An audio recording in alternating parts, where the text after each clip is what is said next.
नमस्कार दोस्तों, स्वागत है आपका मेरे YouTube चैनल पे। मैं हूं आपकी दोस्त अनुप्रिया। हम सब लोगों के फेस के ऊपर पिगमेंटेशन हो जाती है और मोस्टली हम सब लोगों ने सुना है कि पिगमेंटेशन है तो विटामिन सी इस्तेमाल करना है। मैंने भी भर भर के विटामिन सी के सीरम इस्तेमाल किए हुए हैं। तो एक सीरम अभी आपने पिछले दिनों में देखा होगा कि मेरे फेस के ऊपर बहुत ज्यादा पिगमेंटेशन, पिंपल के डार्क स्पॉट्स हो गए थे। तो उसे दूर करने के लिए मैंने जो है विटामिन सी सीरम इस्तेमाल करने शुरू किए हैं। एंड ट्रू का vitamin C serum trusted brand है। मैंने कभी इस्तेमाल नहीं किया था तो सोचा कि ट्राई करके देखती हूँ। मुझे दिखा, और आप लोगों को तो पता ही है, मैं तो नए नए प्रोडक्ट ट्राई करने के लिए माहिर हूँ। तो मैंने इमीडिएटली इसे ऑर्डर किया, ऑर्डर करके इसे मंगवाया और ट्राई किया। अभी हम रिकैप में जाएंगे और देखेंगे कि मेरे साथ क्या हुआ।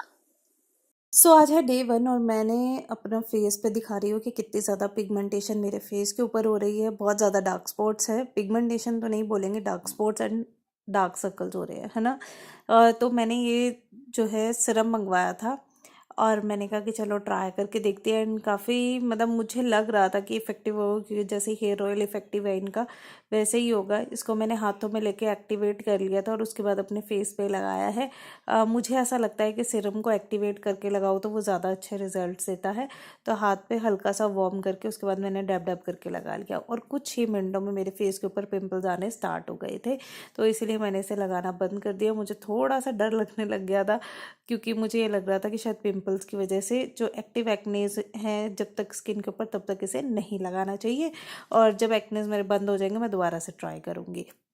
लास्ट आपने देखा था मेरे फेस के ऊपर यहाँ पर पिंपल्स थे, और मैंने ये ट्रू का 10% विटामिन सी सीरम यूज़ किया था। तो उससे मुझे और ज़्यादा ब्रेकआउट हो गए थे, क्योंकि उस टाइम पे एक्टिव एक्नेस थे। अभी 1 महीने से मुझे एक्नेस नहीं हो रहे हैं। स्टिल यहाँ पर जो मार्क्स है वो अभी काफ़ी फेड हो गए हैं 1 महीने में, लेकिन स्टिल है और दिखने में बहुत बुरे लगते हैं। जब आप कहीं बाहर जाते हो तो आपको खुद को कॉम्प्लेक्स फील होता है। Sorry for the bad voice, क्योंकि आज तबीयत ठीक नहीं है। तो वैसे तो कभी भी नहीं होती है, कोल्ड कफ मुझे रहता ही है। ले रही हूँ अपने हाथ पे और नेक्स्ट 10 डेज तक अभी मैं इस्तेमाल करने वाली हूँ, क्योंकि कोई एक्टिव एक्ने नहीं है। और देखते हैं कि कितना फ़र्क पड़ता है। मैंने अपने फेस को वॉश कर लिया है और मैं जस्ट बाथ लेकर आई हूँ, तो बाथिंग के टाइम पे ही मैं फेस वॉश कर लेती हूँ। और उसके बाद मैंने इस सीरम को अप्लाई किया है। मैंने इसे एक्टिवेट कर लिया था कुछ पाम पे लेके इस तरीके से, और अब मैं इसे फेस पर अप्लाई कर रही हूँ। अभी मैं इसे छोड़ दूंगी। इसको लगाने के बाद शायद आपको हल्की फुल्की इचिंग महसूस होगी। हर विटामिन सी के सिरम को लगाने के बाद थोड़ी बहुत इचिंग होती है, तो उसको इग्नोर करना। और अभी मैंने इसे जब लगाया है तो हम नेक्स्ट 10 डेज तक देखते हैं। अगर इन बिटवीन मुझे इन्फ्लामेशन के कुछ साइंस दिखते हैं तो मैं इसे लगाना बिल्कुल बंद कर दूंगी। अभी फिलहाल मैंने इसे अप्लाई कर लिया है, इसे स्किन में ऑब्जॉर्व होने देंगे और उसके बाद मैं इसके ऊपर अपना जो भी आप मॉइस्चराइजर लगाते हैं वो लगा सकते हैं। मैंने बड़े टाइम तक एपिसॉफ्ट का इस्तेमाल किया था, लेकिन अभी मैं जो है मॉम्स एंड कंपनी का यूज़ कर रही हूँ, क्योंकि वेदर चेंज हो गया और मुझे बहुत ज़्यादा स्वेटिंग हो रही है। इवन उससे भी स्वेटिंग हो रही है, पर वो थोड़ी देर के लिए होती है, चली जाती है। अभी मुझे यहाँ पर इचिंग स्टार्ट हो चुकी है, पर अभी देखते हैं, थोड़े दिन देखते हैं। अगर मुझे लगा तो मैं इसे बंद कर दूंगी। एक चीज़ और, जब भी आप विटामिन सी सीरम इस्तेमाल करते हैं तो उसके बाद आपको सनस्क्रीन ज़रूर लगाना होता है। अभी मेरी स्किन के अंदर ये एब्जॉर्ब हो गया है और मैं यहाँ पे मॉम्स एंड कंपनी का एज कंट्रोल डे क्रीम इस्तेमाल कर रही हूँ। ये सैम्पल पैक मैंने मंगवाया था फॉर ट्रायल पर्पस। बहुत ज़्यादा ऐसे नहीं है कि स्टिकी स्टिकी सा है या कुछ इस तरीके का है। Normal to combination skin type वाले इसे इस्तेमाल कर सकते हैं। सेंसिटिव स्किन टाइप वालों के लिए भी अच्छा है। बस जस्ट ऑयली स्किन वालों को ये थोड़ा सा ड्राइनेस दे सकता है। आपको इसे बहुत ज़्यादा रब नहीं करना होता है, क्योंकि ज़्यादा रब करेंगे तो ये जो है उतरना शुरू हो जाता है ऐसे रबड़ की तरह। मैं अभी आपको दिखाती हूँ। जस्ट आपको इसे अप्लाई करके छोड़ देना है, स्किन के अंदर खुद से एब्जॉर्ब होने देना, और उसके बाद आप जो है सनस्क्रीन अप्लाई कर देना। ठीक है, मैं यहाँ पे सनस्क्रीन अप्लाई कर रही हूँ। ये है गार्नियर का सॉफ्ट 50 जो सनस्क्रीन, इसका रिव्यू मैंने ऑलरेडी अपने चैनल पर डाला हुआ है, अगर आपने नहीं देखा तो देख लेना। ये काफ़ी अच्छा है सनस्क्रीन, बहुत ज़्यादा से स्टिकी नहीं है और गर्मी महसूस नहीं होती है इसको लगाने के बाद। बेसिकली मुझे इसलिए भी ये ज़्यादा पसंद है, और स्वेटिंग कम होती है इसको लगाने के बाद। और ये भी जैसे कि मैंने अभी क्रीम के बारे में बताया, बिल्कुल वैसा ही फील होता है। हाँ, मतलब बिल्कुल भी स्टिकी नहीं। अगर ज़्यादा रब करोगे तो ये रबड़ की तरह उतरना चालू हो जाता है। ये क्रीम है, इस तरीके से उतरना शुरू हो जाती है। अगर आप ज्यादा रब करेंगे तो बस लगाकर टैप टैप करके छोड़ दीजिए, स्किन के अंदर जाने दीजिए। सो गाइज मेरी रिजल्ट वाली जो है क्लिप वो डिलीट हो गई थी, तो मैं ये वाली क्लिप का इस्तेमाल कर रही हूँ। मेरे फेस के ऊपर दोबारा से पिंपल्स आ गए थे लगाने के 3-4 घंटे बाद, तो इसलिए मैंने इसे लगाना स्टॉप कर दिया था। अभी आप फ्लैशबैक में चले गए होंगे, है ना, और आप लोगों ने देख भी लिया होगा कि मेरे साथ क्या हुआ है। तो बेसिकली ट्रू का हेयर सीरम, हेयर जो ऑयल होता है, उसका रिव्यू ऑलरेडी मेरे चैनल पे काफी इफेक्टिव है, काफी अच्छे रिजल्ट्स है इसके। लेकिन इसने मेरे फेस के ऊपर काफी ज्यादा पिंपल्स दिए हैं। ये जो है ट्रू 10% विटामिन सी सीरम है, rich with vitamin C plus bhringraj. ये दोनों स्किन के लिए काफी ज्यादा अच्छे होते हैं, पिगमेंटेशन और डार्क स्पॉट्स को हटाने के लिए बहुत अच्छे से काम करते हैं। और इसके अंदर 0% अल्कोहल है, 0% सिलिकॉन है, 0% पैराबिन है। तो ये काफी ज्यादा अच्छी बात है। और इसका प्राइस मैं आप लोगों को अगर बताऊं, मुझे एग्जैक्ट ध्यान नहीं है, वैसे इसमें 299 रुपीज लिखा हुआ है, लेकिन आपको डिस्काउंट पे 250 रुपए के अराउंड मिल जाता है। तो मैंने इसे जब मंगवाया था, तो मैंने जब इसे फर्स्ट टाइम यूज किया था, तो मेरे फेस के ऊपर स्टिल एक्टिव एक्नेस आ रहे थे। आई डोंट नो कि इसका रीजन क्या है।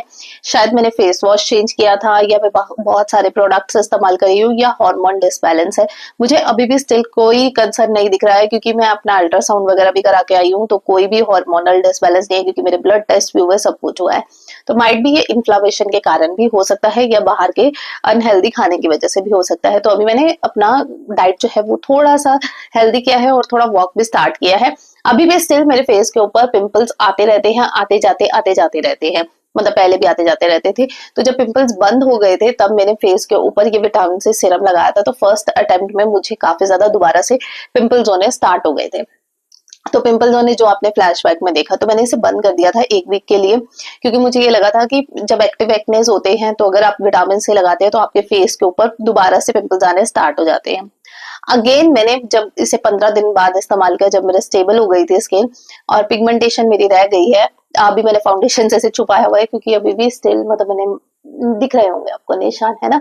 तो यहाँ पे अभी भी स्टिल है, लेकिन ये जाने में मुझे, अगर मेरे रेगुलर पिंपल्स नहीं आए, तो 15 से 20 दिन लगेंगे और ये सारे चले जाएंगे। और मैंने दोबारा से 2 दिन के लिए इसे इस्तेमाल करा था, और जैसे ही मैंने इस्तेमाल किया, फर्स्ट डे यहाँ पे पिंपल, यहाँ पे पिंपल, अगेन मैंने मुझे लगा कि शायद वैसे हो गया होगा, तो अगेन मैंने इसे लगाना 1 हफ्ते के लिए बंद कर दिया था, और फिर से अपने फेस के ऊपर इसे लगाया, और फिर यहाँ पे काफी सारे पिंपल्स हो गए थे।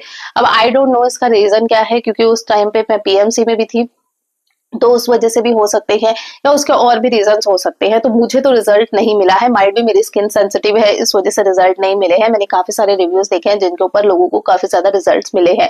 तो माइट भी ये मेरी स्किन के लिए सूट नहीं कर रहा है। अगर आपके स्किन के लिए ये सूट करता है, तो आप प्लीज पैच टेस्ट करके इसे बाय कर सकते हैं, बाकी लोगों की रिकमेंडेशन पे। ये बिल्कुल भी, मैं किसी भी ब्रांड को डिफेम करने के लिए ये वीडियो नहीं बना रही हूँ।